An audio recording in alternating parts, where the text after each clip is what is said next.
हर किस्म के शरई, रूहानी और जिस्मानी मसाइल और वज़ाइफ के लिए दारुल अमल यूट्यूब चैनल सब्सक्राइब कीजिए और बेल आइकॉन भी प्रेस करें ताकि हर वीडियो आप तक बआसानी पहुंच सके।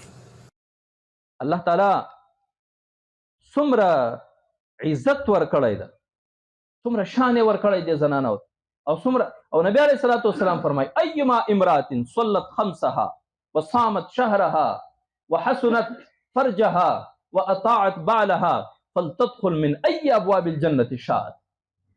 زنانه دپاره خو جنت دومره اسانه ده، نارینه دپاره ډېر سخت ده، زنانه دپاره ډېر اسانه ده.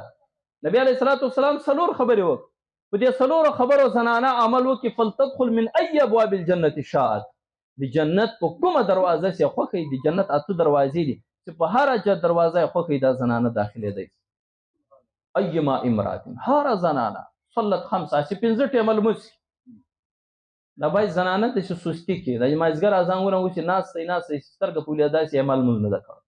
لمونځ په ټیم قرآن سے هر جای د لمانځه ذکر کړی ده. اقیموا الصلاة یې ویلی، ادو زکات یې ویلی ده، له لمانځه سره قیام ویلی ده، ادا یې نه ده ویلی. قیام دې ته ویل کېږي چې په خپل وخت باندې له پوره ارکانو واجباتو مستحباتو سره لمونځ وکړي، دغه ته یې اقامت صلات.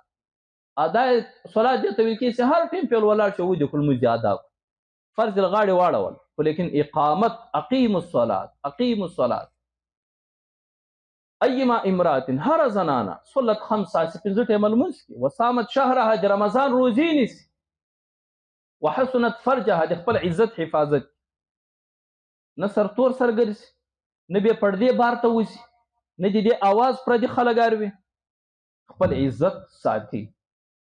واطاعت بالها، او د خپل خاوند فرمانبرداری، د خپل خاوند خبره مني، خپل خاوند یې په تنګ نه وي، په عذاب نه وي د بد اخلاقي له وجې. نبي علیه الصلاة والسلام ته یوې زنانه ذکر وسید الله رسوله، فلانۍ زنانه ډېره نیکه ده، ټوله شپه ذکر کې نفلونه کوي، ټوله ورځ روزه نیسي، فلانی عبادت کوي فلانی، لیکن اخلاق یې نه دي برابر، په خولو کې ډېره تیزه ده، بېکاره ده. نبي علیه الصلاة والسلام وفرمیل جهنمي ده، دوزخي ده.